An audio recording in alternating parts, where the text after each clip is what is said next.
অজু করে কি কাপড় বদলালে অজুর কোনো সমস্যা হবে?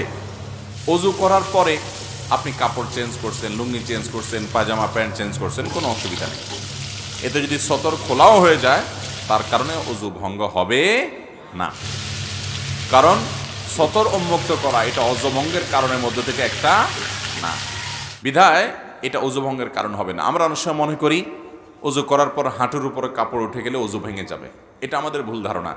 হাঁটুর উপরে কাপড় উঠে গেলে অজু ভাঙবে, কিন্তু অন্য মানুষের সামনে আপনি হাঁটুর উপরে কাপড় তুলে ফেলেছেন, আপনি আপনার রান প্রদর্শন করছেন, তাহলে সেক্ষেত্রে আপনি গুনাহগার হবেন, কারণ আপনি সতর খুলছেন মানুষের সামনে, সেটা ভিন্ন বিষয়। কিন্তু এর সাথে অজু ভাঙার সম্পর্ক নাই। আমরা আরব দেশে অনেকে প্রবাসীরা যারা আছেন তারা দেখেন, অনেক আরাবিয়ানরা উজু করে এমনভাবে রান টান সব দেখা যায়।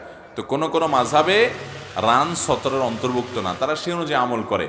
কিন্তু বিশুদ্ধ মত অনুযায়ী এবং জমহুর উলামাদের মত হলো যে রান সতরের অংশ, এবং হানাফি মাযহাবেও তাই।